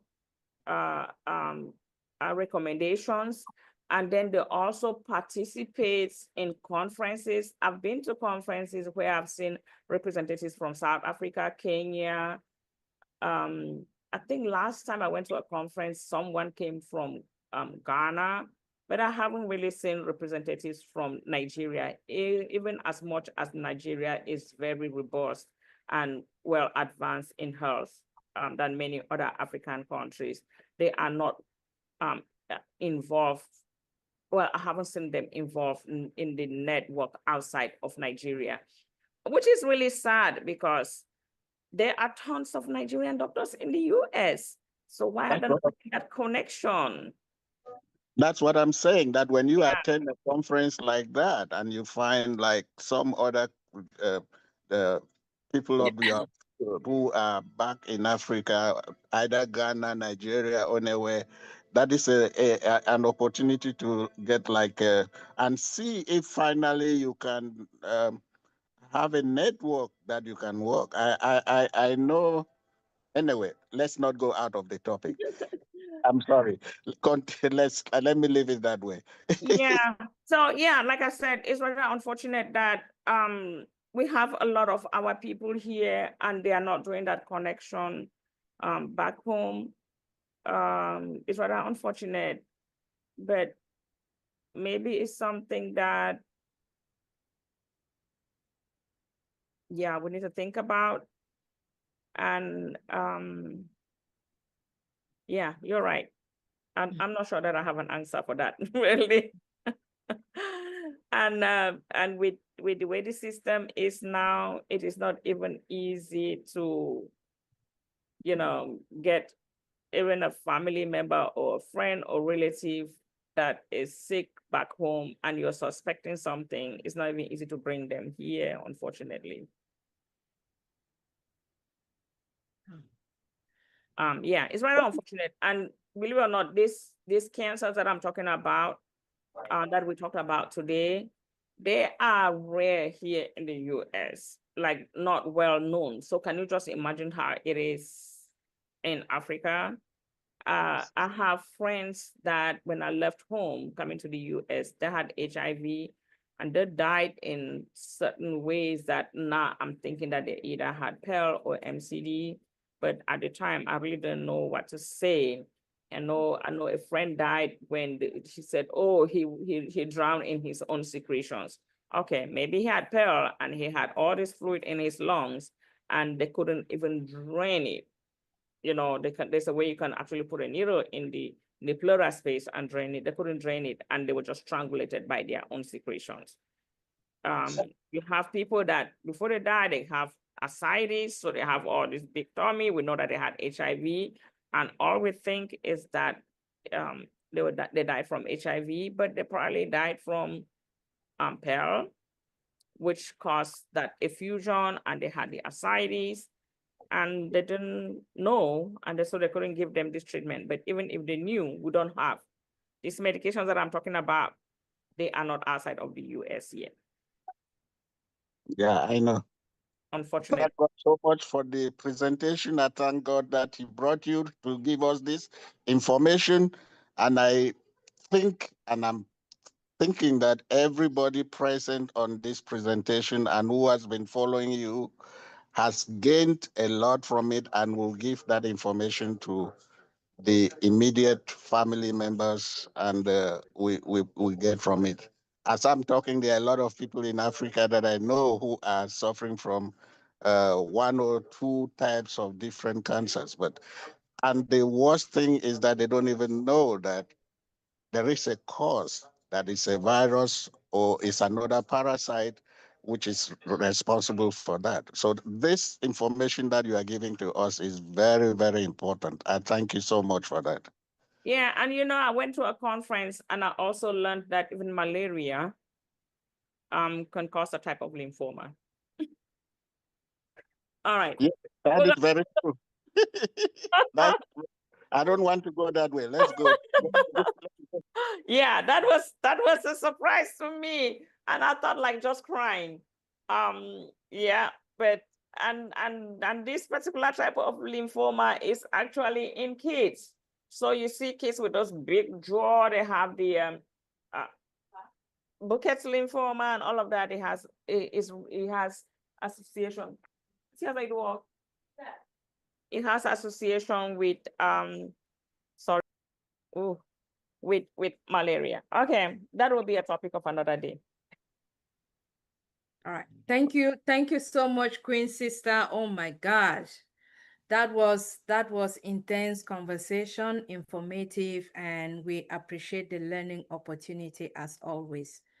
Queen Dr. Benny, do we Yes. have anything in the Oh. chat? Not really, but do you know that I found out the cost of cancer annually is like 5.6 billion annual? This is not fair Mm-mm. for treatment. Why is it that they are using chemotherapy? Is there any other means of curing cancer than utilizing chemotherapy? Because chemotherapy is painful, it's hurting a lot of people. Abstinence.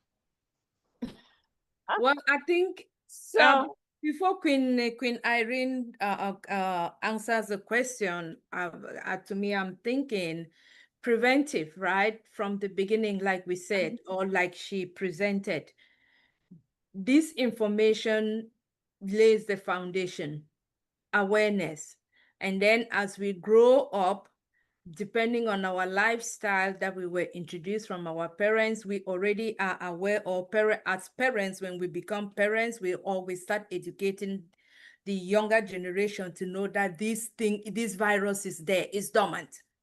So preventive at the beginning, so it stays dormant. You don't expose yourself to a lifestyle that will go and trigger it. But if it happens in a situation where you don't have control over it, if it happens, knowing intentional or intentional, then you get into the mode of now trying to make sure that you follow the process or the resources, the medical condition, the treatment to be able to take care of yourself. So at that point, Queen Irene, I hand it over to you. yeah, so Dr. B, Yeah. so research today is working on alternative treatments other than chemotherapy. So cancer, when the first, I mean, it was a frightful thing. People are frightened when they hear about cancer, and all they do is they give you chemotherapy, which what chemotherapy does is destroy rapidly dividing cells to cure cancer.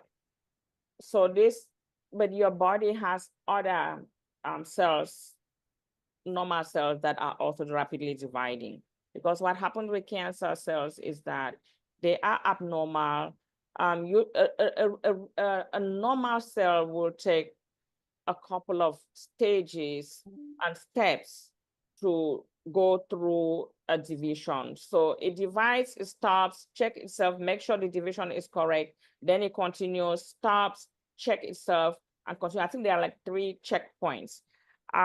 Before a cell will completely divide, you have what we call a mother cell divide into 2 daughter cells that are equally, they are genetically equal to the mother cell. In cancer, these cells, they don't do that. They just divide. And so those cells are abnormal. That's why they just grow fast. They form their own network, their own blood network, and feed themselves and pulls nutrients from your body.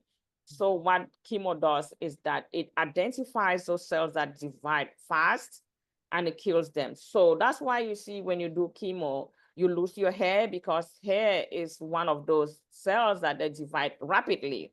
Your hair grows fast. You get sore mouths, you get diarrhea, because your GI tract, the cells that lines your mouth all the way to your gut, to your butt, to your anus, I'll call. Those cells, they divide rapidly. So when you give chemo, because it's attacking rapidly dividing cells, it attacks those cells in those areas. And so you get those complications. Your blood counts are low is because your bone marrow produces, the blood cells fast. And so this chemo will identify those and think that they're dividing fast, so they are not normal. And so chemo would kill abnormal and normal cells. And that's why it drains you. Sometimes it's even the chemo that will kill you even before the cancer. Today, a lot of research is learning a lot from cancer, and they are now getting alternative treatments. So you hear a lot about immunotherapies. So the only problem with immunotherapies, they do work, but these therapies, they give it to you to stimulate your own body to produce immune cells to fight the cancer. So they are slow because they have to give you the molecule, and then it goes to your bone marrow or wherever and make your bone marrow to produce these cells that will fight that cancer. So they are really slow. And so if you have a cancer that is already advanced, it takes a little while for these immunotherapies to work. They have now like CAR T cells that they will get cells, and then they will engineer them. They will build them to get something that mimics the cancer cells, and they give it to you. So they will attach to those cells so they don't divide and grow anymore. Those things are slow. Sometimes they will actually just harvest your own cells, grow them, and engineer them that way. Okay, it takes a while to get those things done. And so if they found your cancer at a stage that you need treatment right away, they still have to give you the chemo because it takes a while to get those CAR T cells prepared. Now they are looking at the cancer cells. They'll actually harvest your cancer cell, go look at it under the microscope, see where the break in the DNA is, where is the abnormality, where is the destruction, and then they will build up something that can replace that or can bridge that break. And so those things are there, but they still have to get to where they work fast. So research is not sleeping, but it's just that what the things that they are getting now, they are a little slower than what we want for it to do. So sometimes they'll start with the chemo and just kill all the rapidly dividing cells while they give time for the health team to build something up for you. But it's getting there. We're hoping that one day we will get other things that can work faster. Something like rituximab that I told you about, it is not really chemotherapy. It's a small molecule that they give you. It will specifically destroy the specific cells that carries the KSHV virus. They call them the CD20 cells. So it will wipe those off and then give time for your body to rebuild new ones. That's why I said it works like magic, because once they give it to you, it goes looking for those CD20 cells. Within 24 hours, they get attached to them and they wipe them off. And then the body wakes up like, oh, what happened? And then it takes time to rebuild. We haven't had many of those yet. And these things, they don't come without side effects. They do those things, but then they also cause other issues. So you could see that we quickly got the COVID vaccine because they already have this baseline, this prostate that is there ready to just attach something to it and send out. So when COVID came, they already have that base, and they just had to look at what COVID looks like and all that, and just attach it to that base and send it out so it can do its work. Usually it takes about 10 years to go from the beginning of getting a molecule that can attack a virus and do whatever it's supposed to do up until when they can actually approve the drug. But you saw that with COVID, it didn't take that long because they already have those bases that are built and ready to just add stuff on it. But then you also know that those things that are chemically made, they put them in your body, they stay there, they don't get destroyed. So what happens to those? So those are some of the scary things, you know? But yeah, they're not sleeping. It's in the United States, well, where that place that you hear NIH, a lot is going on in there, a lot. I wish I can just give them money to continue doing stuff. Unfortunately. Well, since you are most of the time you guys are the one doing that research, first I want to appreciate and congratulate you, those who are doing the research and knowing what you will bring in order to help our patients. Thank you all. Thank you. Yeah, and we also want to congratulate congratulate and appreciate the people that offer themselves to be tested on, because usually these people, they really don't benefit from it. It will be people in the future that will benefit. And so we also really want to appreciate that community, because they come in and we try these drugs on them. Some of these molecules, somebody looked up something in the lab and found out that, oh, ovarian cancer has a cell that the DNA is broken in this place. So if we give this chemical or this molecule, it will heal that broken space. And then we bring somebody to try that on them. So we really appreciate those people that sacrifice themselves to come get these new chemicals on them. A lot of them, we don't have names for it. It's numbers and letters. And then somewhere along the line, we see that it works. And then it's approved by the FDA. But like I said, it takes 10 years from when that molecule is found in the lab. We try it on animals and then test it on people until it gets to a point where they said, oh, this works, so we can approve it. So we need to really appreciate that community of people brave enough to come do that for the rest of the people, or for the people in the future. Those people who are coming, they know that they will soon die, right? So they just come and. Yeah. I mean, a lot of because them, they come at my in. age, I will not come. Oh, no. No, so most often when they're coming, it's 50-50. It's either you do it, well, whether you do it or you don't do it, you're gonna die anyway, something like that. And they feel like, okay, it's 50-50, I might do it and it works, and they don't come. Yeah, but there are some people that will say, no, I don't want clinical trials, so they will not come. So those people who are coming for clinical trials, do they have the cancer They and do. they're coming, or they don't have it? They do have it. Okay, that is why. Okay. Yeah. So, So we also do have healthy volunteers.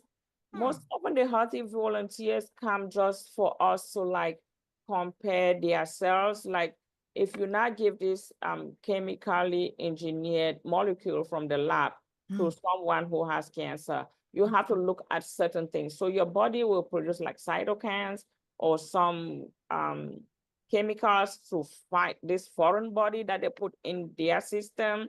So you will look at somebody who is healthy.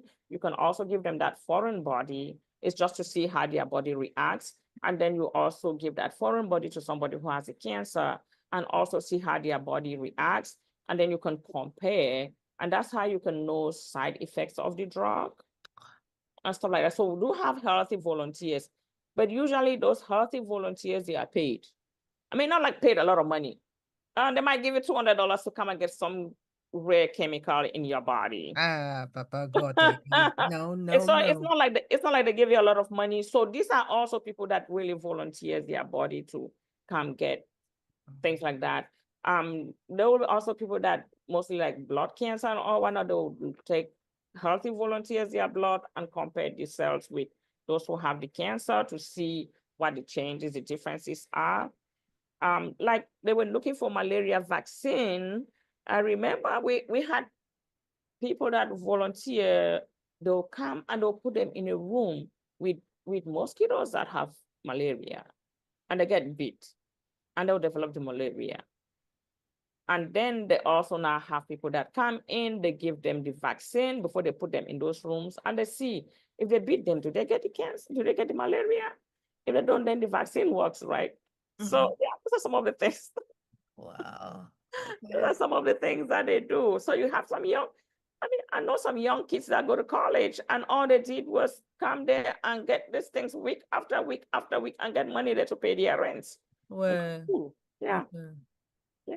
Well, I guess that is what the science is all about, the development. We all at some point in time to be able to do that, because what we have now that works, some other people sacrifice to do that. Yes. So it comes down to a point where at some point in time we will need to do that, because this makes me now want to think, you talked about how in your discussion with brother Joseph, I hope we don't go too far out of the topic, but I just wanted to link it to your conversation with brother Joseph about the limited resources back at home, or the intellectual property, the providers, the practitioners, the infrastructure.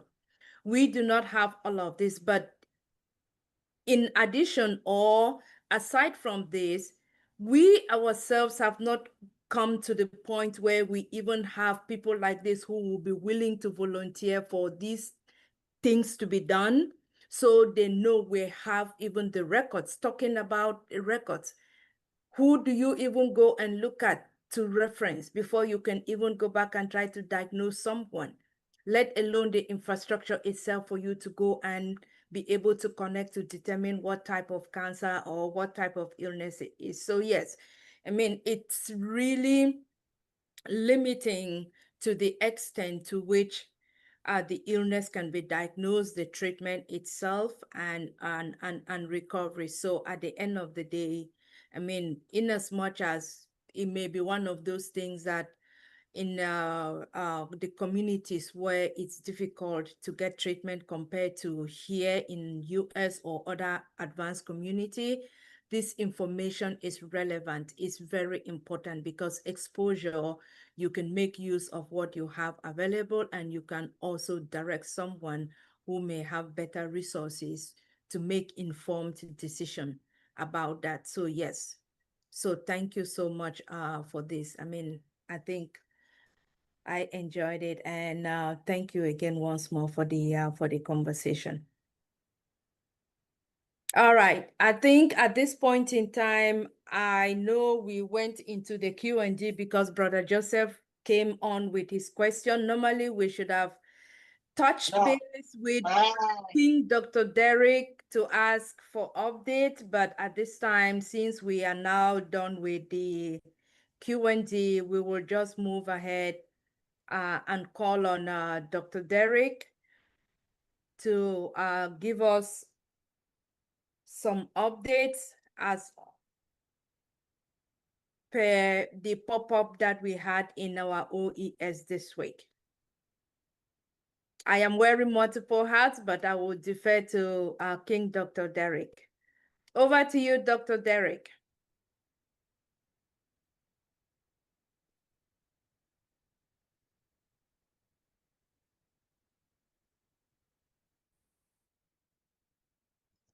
Peace, blessings, enough love, everyone.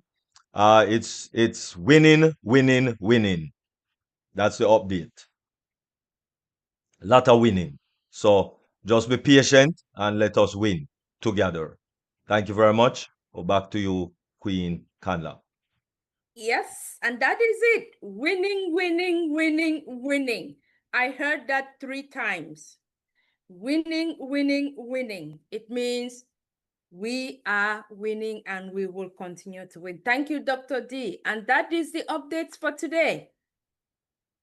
So let us stay tuned and wait for our CEO. Thank you all. Yes, Queen Dr. Benny, I'm so excited. All right, at this time, if we no longer have any other question in the chat, we can ask our guest speaker to give us the closing remarks, and then we can proceed to close our YouTube. Okay. So just to say that we live in a time where there is a lot going on out there. A lot of illnesses that are known and unknown, or limited knowledge about these diseases. And all we need to do is live, just be careful with ourselves, take care of our lives. Don't do things that will haunt you. Like I tell my kids, anything that will haunt you for the rest of your life. Know your body, eat healthily. You know, I was watching when they during the interview of our current Secretary of State for Health and Human Services, and for him to be saying how, they have things that are put in our food to make it taste. They have like 100,000 spices that they use in the United States. And outside of the United States, they use just about 400 of what we have. No, they have about 10,000 here that they will put in our food here in the US. And in places like Europe, they probably just have about 400. And some of those ingredients that they put in our food, like the red coloring and all that, are carcinogenic. And they know, but they claim that they give small amounts. Well, yeah. The sea is filled up with little drops of water. When you take those small amounts over time, they make big amounts. Can you imagine that if you had been feeding your kids with Gerber is recalled because of stuff like that. Just the cereal that we give our kids, Fruit Loops and cornflakes and all those things, they are in court with people because of they put those little things that we give our children. Over time, they make a difference. You start wondering, why is it that we live in the first world country and these things are even more common than in our third world? I think cancer is more common here. Or I don't know, maybe it's because they have the way of diagnosing it more than they do in our third world. I don't think that I worked in Cameroon for 8 years prior to coming to the US. Don't see a lot of cancer like I see today. If you're here in the US, we do see a lot of autistic kids, even for young couples. You go back to Africa, you can hear how older couples have children and they're healthy. And, we used to think that it is the older community or the older couples that will have kids that might be autistic or have Down syndrome and all that. Right now, it's not really the case. I've seen young couples, newly married, have 2, 3 kids. They're all autistic.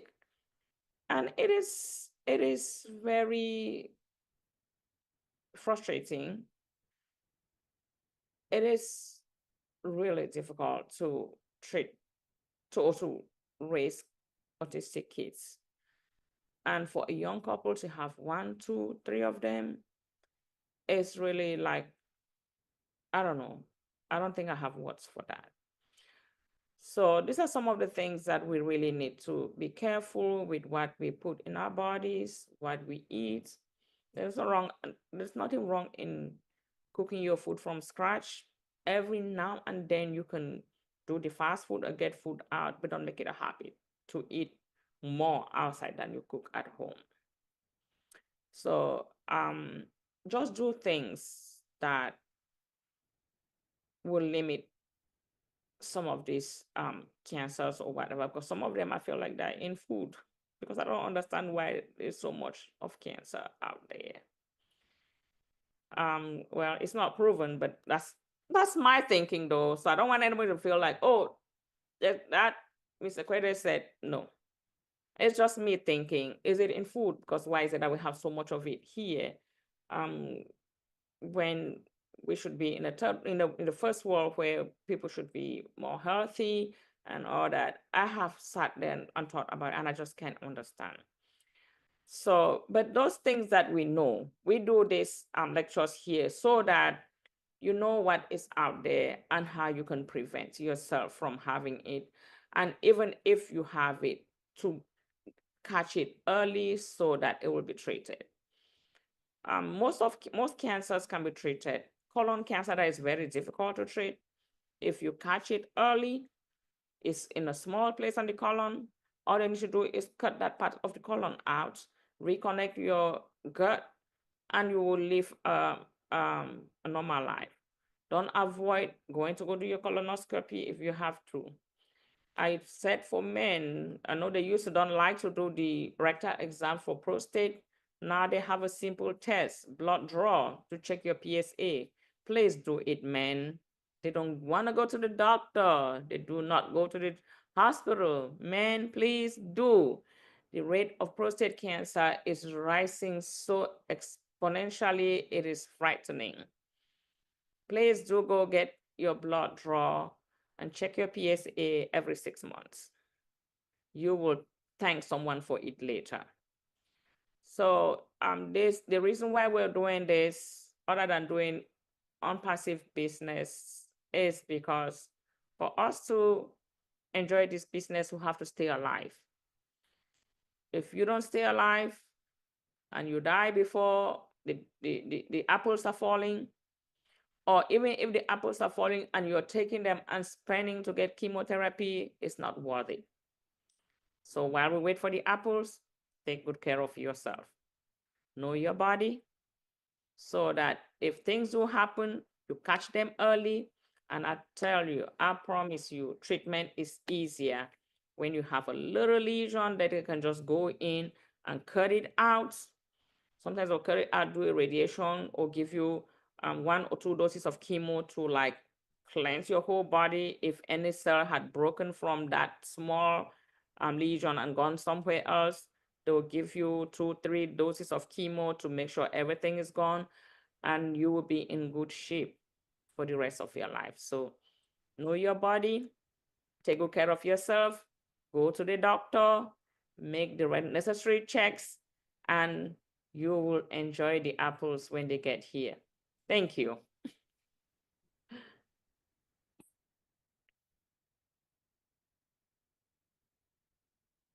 Wow. This is so, I'm moved. It's like, I don't know which word will be the best to use, but that is really so moving. What a beautiful, lovely conclusion at the end of a heartfelt presentation, a heartfelt conversation with all of us this day about knowing our body and being able to take care of it. Thank you so much, Queen. We appreciate you. We love you. And we look forward to your next series when you come to grace us again with this information. Thank you so much. So this time, I would like to move on to the next webinar agenda item, which is to close our YouTube at this time, but we cannot close the YouTube without saying thank you to everyone watching on YouTube. This has been a wonderful conversation. This has been an informative session, and I really do hope you got something, you learned something, or you know someone who may be needing this information that you are going to take it to them. So thank you for being with us today, and we look forward to seeing you sometime next week again at the Dream Team webinar. But while we wait for Sunday next week, we have other webinar sessions that go on within the week. So tomorrow we have Monday with Queen Miriam, Mindset Monday with Queen Miriam. She sends it out. Dr. Derek does a fabulous job of reminding us with that information. You can follow up with that. On Tuesdays and Thursdays, we have deep dive with King Dr. Derek, Globally Changing Life. On Tuesdays, we are graced by our Queen and First Lady, Dr. Benny, again, reminding us about our cybersecurity, our protection as we prepare for our business. On Thursdays, it's all about the health, taking care of ourselves once more, our mindset. So in the event that you missed today or you still need more information, please join Dr. Derek on Thursday for another health session, mindset session with Queen JW and other guests, and even including Dr. Derek himself. He is very good at having a lifestyle with natural food, natural health, and he will tell us every day, which is one way of just having a lifestyle that is preventive before our bodies break down with any of these illnesses, because when it happens, sometimes we don't have control over it. But what we have control is what we take into our body in the first place. So thank you, Dr. Derek, as well, for your health tips when you give and you share with us. Then on Wednesdays, we normally have Queen Julie, but at this point, it is not taking place because Queen Julie is with her daughter Chloe, who is sick. And I think, as our First Lady said, we should put them in our prayers, as well as all other queens and kings that are ill, those that we remember their names. She mentioned Brother Marty Digamo, those that we may not remember their names. Please join together. Let us pray for their continuous recovery as we continue on this journey. Then we have also Monday to Friday, the twin Queen Evans. Our sister Queen Yvonne, one of the presenters for the other session that they do hold Monday to Friday. Monday to Thursday is the recorded session, and on Friday is when they do hold the much longer, deeper session, the twin event. So if you also are not able to join any of the sessions, please join them on Fridays to be able to participate in another webinar. And then we have, I think, the on passive also, Malaysia. I'm forgetting what day, Dr. Benny, if you can remind me. Sorry, I can't remember what day is the Passion, which Oh is Passion, yes, at please. 9 o'clock every Thursdays. At Okay, exactly. So thank you. That is also another session that if you're able to join and stay on the course. And then Sunday, we are back again with the Dream Team. So thank you everyone. We love you, we appreciate you. And for those that are able now to join us in the Zoom, please join us at this time. Thank you, and see you same time next week. Bye-bye. We love you. Thank you so much. Bye-bye. Thank you. Hey, Bye-bye. Brother Naga. Thank you. Welcome, Brother Naga. We love you and